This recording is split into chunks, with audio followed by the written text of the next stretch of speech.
Яңалыклар чыгарылышы үз эшен башлап җибәрде. Студияда Алина Валиева, исәнмесез. Яңа елга COVID-19 һәм бездән башка шәһәрнең йогышлы авырулар госпитальләрендә эшләүче медицина хезмәткәрләре бөтен Россия флешмобына кушылдылар. Тикшерүләр башланды. Прокуратурага тәнтиш хәлләр министрлыгы хезмәткәрләре белән берлектә социаль учреждениеләрдә рейдлар оештыра. Косметик ремонт тамамланды, көчле буяу исе калды. 46да 11 йортында яшәүчеләр начар искә зарлана.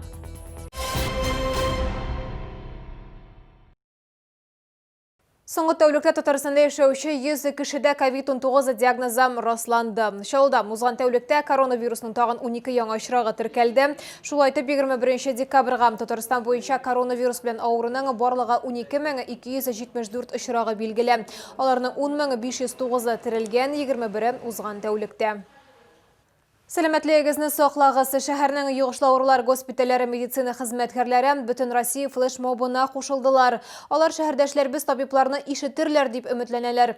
Безнең төшерү төркеме 5-нче шәһәр хастаханәсендә булды. Авыруларның хәлен һәм медикларга нинди шартларда эшләргә туры килүен үз күзләре белән күреп кайтты. Не встречайте Новый год с нами и COVID-19!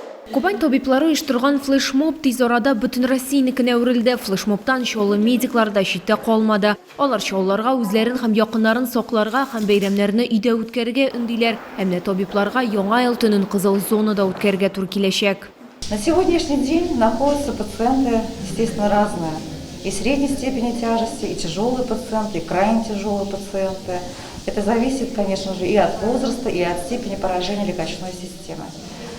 Возраст, естественно, тоже важную роль играет. Есть и молодые, от 30 лет, и до 90 лет. В больнице лечится очень много старых людей, которых, наверняка заразили дети. Почаще узнавайте их состояние здоровья. Я сначала особо внимания не обращала на первые признаки болезни. Думала, просто продула, простыла. Когда уже обратилась, была у меня очень высокая температура.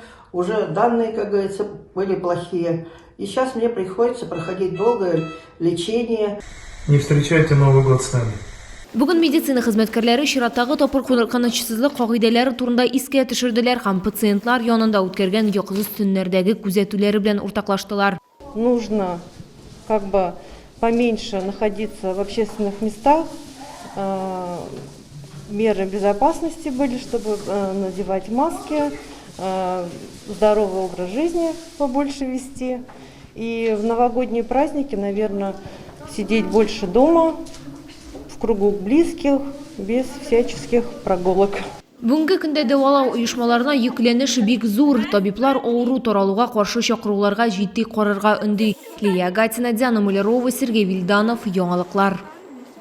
Тәнтиш хәлләр министрлыгы һәм прокуратура хезмәткәрләре социаль учреждениеләрне тикшерүгә кереште. Барлык тикшерүләр дә күрше Башкортстандагы янгыннан соң башланды. Исегезгә төшерәбез, картлар йортындагы фаҗига вакытында 11 кеше һәлак булды. Шаулда прокуратура һәм тәнтиш хәлләр министрлыгы хезмәткәрләре белән тикшерү барышын безнең төшерү төркеме дә күзәтте. Белгечләр Яңа шәһәрнең 19-нчы комплексында тернәкләндерү үзәгенә бардылар. Учреждение үзенчәлекле балаларны дәвалау белән шөгыльләнә.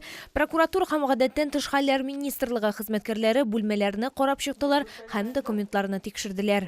В основном проверяем состояние путей эвакуации, первичные средства пожаротушения, состояние пожарной автоматики и, естественно, проверяем действия персонала в случае возникновения пожара.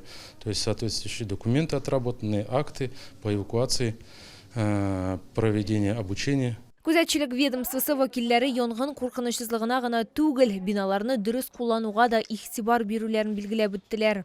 Будут исследованы вопросы законности используемых зданий и сооружений, наличие разрешительных документов на виды оказываемых услуг.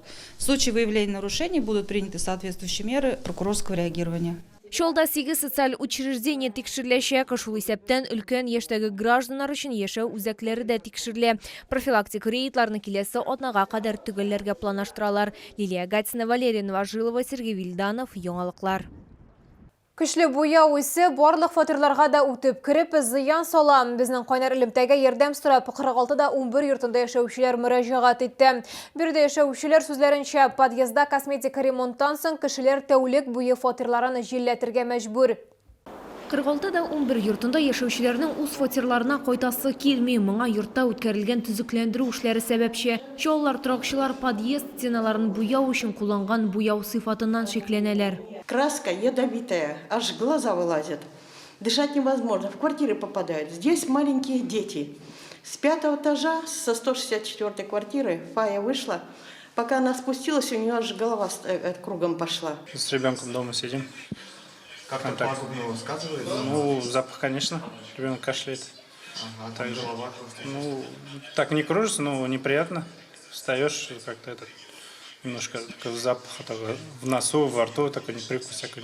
Проблема шунда ки, урамда солкын һәм фатир тәрәзәләрен озак ачып торып булмый. Шуңа да шәһәрдәшләр сайлау алдында тора. Я бинаны җилләтергә һәм солкында яшәргә, я исә зәһәр буяу исенә интегергә. Безнең тикшерү төркемен чакырткан Анна Борисовна диспетчерлык хезмәтенә дәгъва белән мөрәҗәгать иткән булган, әмма шикаятны кире кайтканнар.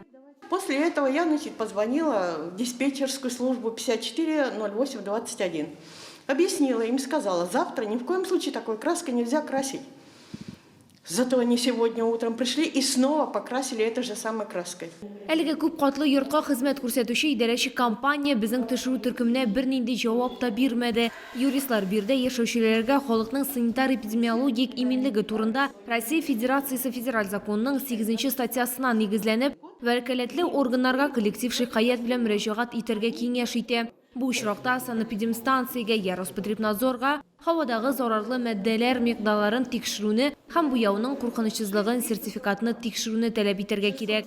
Лилия Гатина, Руслан Бикмөхәммәтов, Айдар Мусин, яңалыклар. Бүгенге шулар, мин Алина Валиева сезгә уңышлы эш атналары теләп сау булашам. Сәламәт булыгыз.